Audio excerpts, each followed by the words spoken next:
មានសុខភាពល្អមានសេចក្តីស្ងប់សុខនៅក្នុងផ្លូវចិត្តមានសុវត្ថិភាពនិងចង់សម្ដែងនៅសកម្មភាពល្អប្រពៃតែពួកគេជាច្រើនបែរជាបរាជ័យមិនសមប្រកបតាមបំណងឡើយដូចជាសាស្ត្រាចារ្យម្នាក់សារភាពប្រាប់អ្នកនិពន្ធកាលពីពេលថ្មីៗនេះថាខ្ញុំដឹងច្បាស់ប្រសិនបើអ្នកអាចផ្លាស់ប្ដូរទម្រង់ចិត្តនិងកែលម្អអារម្មណ៍ទន់ជ្រាយបានអាការៈរោគរបស់ខ្ញុំនឹងល្អប្រសើរឡើងតែបញ្ហានៅត្រង់ខ្ញុំ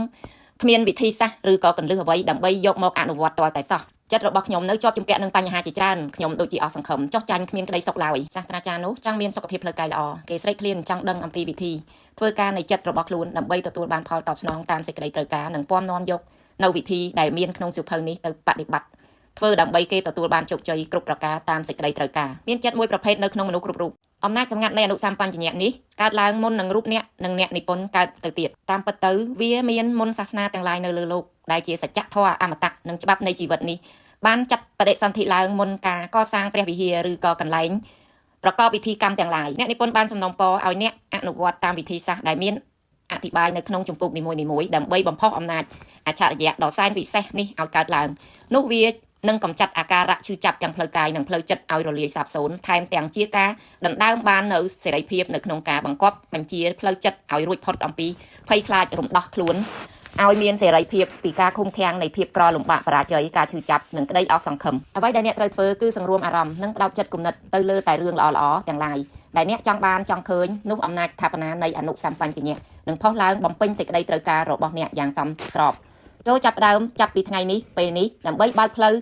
ឲ្យអច្ឆរិយភាពកើតឡើងមកលើជីវិតអ្នកហើយចាប់វាឲ្យជាប់រហូតទាល់តែស្រមោលខ្មៅងងឹតរលាយសាបសូន្យអស់ទៅជំពូកទី1ឃ្លាំងមហាសម្បត្តិនៅក្នុងចិត្តរបស់អ្នកភាពសម្បូរស្រុកស្ដំដ៏គ្មានព្រំដែននៅជុំវិញអ្នកបើអ្នកគ្រាន់តែបើកភ្នែករបស់ចិត្តហើយស្វែងរកឃ្លាំងសម្បត្តិដែលបង្កប់នៅក្នុងចិត្តដែលនៅទីនេះមានអណ្ដូងមាសដែលអាចប្រមូលផលបានគ្រប់យ៉ាងដែលជីវិតត្រូវការមិនថាជាកិត្តិយសភាពសុខដុមរមនានិងភាពរុងរឿងសម្បូរស្រុកស្ដំមនុស្សជាច្រើនស្ដាប់ហើយចង់ងងុយដេកការនោះព្រោះពួកគេមិនដឹងអំពីអណ្ដូងមាសនៅក្នុងចិត្តនិងក្តីស្រឡាញ់ដ៏មហិមាពីខាងក្នុងខ្លួនរបស់គេអ្វីក៏ដោយដែលអ្នកប្រាថ្នាអ្នកអាចស្រវាចាប់យកវាបានមេដែកមួយដុំលើកឬក៏ស្រូបលោហៈដែលមានទម្ងន់12ដងនៃទម្ងន់វាប៉ុន្តែបើដែកខាងលើគ្រាន់តែជាដែកធម្មតាមិនអាចស្រូបអ្វីបានទេសូម្បីតែរោមសត្វដែលស្រាលជាងវាក៏មិនអាចស្រូបបានដែរមនុស្សយើង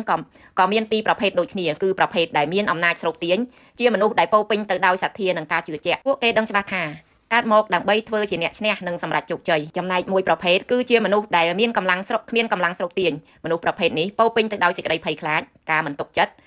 ពេលឱកាសល្អខិតចូលមករកពួកគេតែងតែនិយាយថាខ្ញុំខ្លាចបរាជ័យខ្ញុំអាចខាត់បងលុយកាក់អ្នកដតីគេនឹងសើចចំអកឲ្យខ្ញុំមនុស្សប្រភេទនេះមិនរីកចម្រើនទៅឆ្ងាយពីចំណុចចាប់ដើមប៉ុន្មានទេអ្វីទាំងនេះព្រោះថាបើគេខ្លាចមិនហ៊ានបោះជំហានទៅមុខគេនឹងនៅមួយកន្លែងដូច្នេះចូលជ្រើសរើសធ្វើជាមនុស្សមេដែកហើយរកឲ្យឃើញអាចកំបាំងដ៏អស្ចារ្យនៅក្នុងយុគសម័យអាចកំបាំងដ៏អស្ចារ្យនៅក្នុងយុគសម័យបើតាមយោបល់របស់អ្នកតើអ្វីទៅជាអាចកំបាំងដ៏អស្ចារ្យនៅក្នុងយុគសម័យអាចកំបាំងថាមពលបរមាណូថាមពលនុយក្លេអ៊ែរគ្រាប់បែកអ៊ីដ្រូសែនឬក៏ការធ្វើដំណើរទៅឋានប្រច័ណ្ឌឬក៏រណ្ដៅខ្មៅអត់ទេមិនមែនរឿងទាំងនោះទេបើអញ្ចឹងតើអ្វីទៅជាអាចកំបាំងដ៏អស្ចារ្យនៅក្នុងយុគសម័យតើយើងអាចរកវាឃើញនៅទីណានឹងធ្វើដូចម្ដេចទៅយល់និងអាចប្រើវាឲ្យមានប្រយោជន៍បានចម្លើយងាយនៃអាចកំបាំងដ៏អស្ចារ្យនៃយុគសម័យគឺអំណាចដ៏មហាសាលដែលមាននៅក្នុងអនុសម្បញ្ញៈរបស់អ្នកនេះឯងវាជាកន្លែងដ៏ឆ្ងាយមួយចុងក្រោយដែលមនុស្សភាគច្រើនត្រូវស្វែងរកវាតែមានតែប៉ុន្មានអ្នកប៉ុណ្ណោះដែលរកវាឃើញអំណាចមហាសាលនៃអនុសម្បញ្ញៈអ្នកអាចប្រមូលផ្ដុំអំណាចធម៌ពលទ្រព្យសម្បត្តិសុខភាពនិងសុភមង្គលរួមទាំងជីវិតស្រស់បំព្រងដោយការដឹងជ្រួតជ្រាបនិងរំដោះអំណាចនៃអនុសម្បញ្ញៈដែលបង្កប់នៅក្នុងខ្លួនឲ្យចេញមកក្រៅអ្នកមិនបាច់ដើរស្វែងរកអំណាចនោះទេ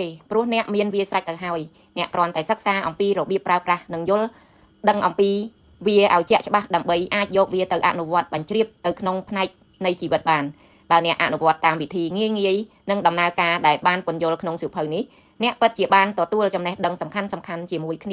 នេះដែរអ្នកនឹងកើតមាននៅកម្លាំងចិត្តមួយទៀតប្រៀបដូចជាពន្លឺថ្មីមួយដែលបានជំរុញឲ្យកើតជាធម៌ពលដ៏មានអំណាចមកអុចបំភ្លឺធ្វើឲ្យមានក្តីសង្ឃឹមនិងជួយឲ្យក្តីស្រមៃទាំងអស់របស់អ្នកคล้ายទៅជាការពិតមិនខានចូលសម្រាប់ចិត្តកែលម្អជីវិតឲ្យស្រស់ស្អាតអស្ចារ្យមាននិងមានមោទនភាពជាងអ្វីដែលអ្នកធ្លាប់មានពីមុនចាប់ពីពេលនេះតទៅក្នុងជំរឿអនុសម្បញ្ញៈរបស់មនុស្សផ្ទុកទៅដោយពុទ្ធិឬក៏បញ្ញាញាណដ៏ច្រើនអស្ចារ្យនិងអំណាចដ៏គ្មានដែនកំណត់ដែលយើងអាចមកប្រើប្រាស់បាននៅគ្រប់ពេលនិងគ្រប់យ៉ាងតាមតម្រូវការវាកំពុងតែរងចាំស្ថាបនាច្នៃប្រឌិតហើយបញ្ចេញមកខាងក្រៅសូមដឹងជាមុនឲ្យហើយទៅថាយើងមានអំណាចដ៏អស្ចារ្យបង្កប់នៅក្នុងចិត្តដែលផ្ដល់ឱកាសឲ្យវាបង្កើតរឿងអស្ចារ្យទាំងឡាយនៅលើលោកនេះវាផ្ដល់ឲ្យអ្នកនៅការបើកទូលាយនិងទទួលយកអ្វីដែលថ្មីដោយភាពឆ្លាតវៃដ៏គ្រប់យ៉ាងដែលអ្នកចង់ដឹង នឹងគ្រប់ពេលវេលានិងគ្រប់ទីកន្លែងទាំងអស់ដើម្បីជួយអ្នកឲ្យអ្នកទទួលគំនិតនិងយោបល់ថ្មីឲ្យអ្នកបង្កើតអ្វីថ្មី